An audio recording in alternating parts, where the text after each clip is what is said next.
In sports, Ontario Series Lacrosse standings update. In a tie for first, we have the Oakville Titans and the Six Nations Rivermen, both teams sitting at 4-1. In the third spot is the Brooklyn Merchants. They sit 3-2 on the season. The Owen Sound North Stars are sitting fourth with an even record of 2-2. Also in fourth is the Ennismore James Gang, who through 6 games carry a record of 2-4. Finally, the KW Velocity are winless through the first 5 games of the season. Next up for the North Stars, Friday at 8:30 in Oshawa against the Brooklyn Merchants, before returning home on Sunday, June the 2nd, to host Six Nations from the Bayshore in Owen Sound at 4 o'clock. If you want to win a pair of tickets to this contest, simply email sports@887theriver.ca with your name and contact number, along with this week's code word, and you could be going. This week's code word is Bayshore. NHL Stanley Cup Finals. It took a 10-day layoff and just over a period of hockey for the Boston Bruins to shed the rust away and show why they are the favorites, appearing in their third Stanley Cup Final in the previous 9 seasons.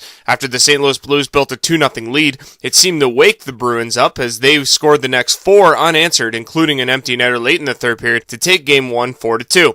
Building a 2-0 lead was about all the Blues were able to do good on this night, as they were badly outshot by a 38-20 count.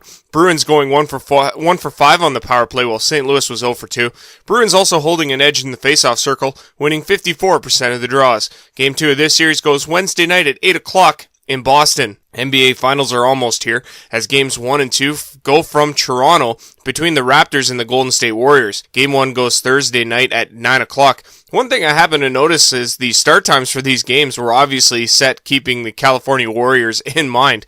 The 4 games in Toronto, Games 1, 2, 5, and 7, begin at 9, 8, 9, and 9 Eastern Time. Could mean a lot of late nights in Jurassic Park and the city of Toronto if the series goes the distance.